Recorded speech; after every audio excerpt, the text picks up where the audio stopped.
लेकिन में समाइन से सुपर लागेलू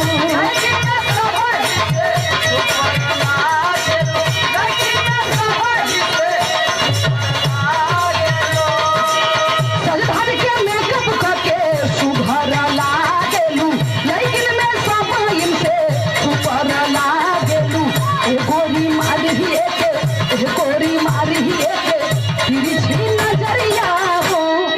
हंसल करा ए गोरी मारी के तिरछी नजरिया हो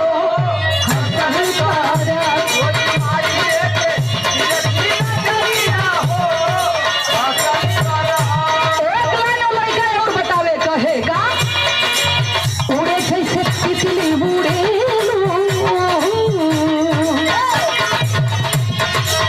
उड़े जैसे तितली उड़ेलू निहित लागे उड़े जैसे तितली उड़ेलू निहित लागे क्या बात है उड़े जैसे तितली उड़ेलू निहित लागे जानी अंगड़ाई चबलेलू जानी अंगड़ाई चबलेलू भाग जागे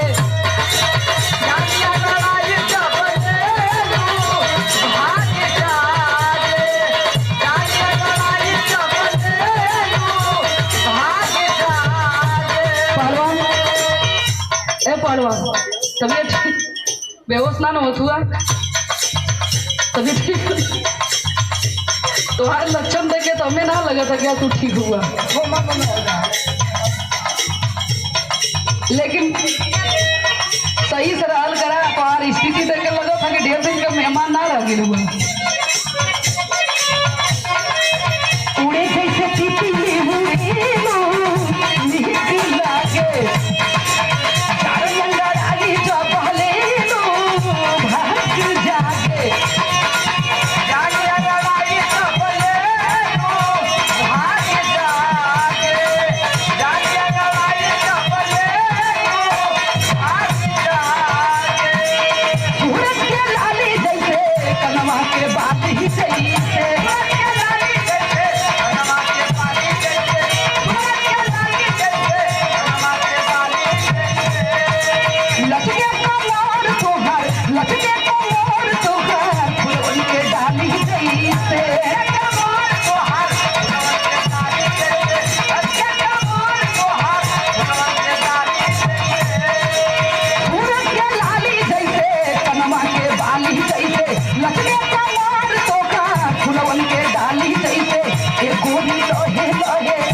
गोरी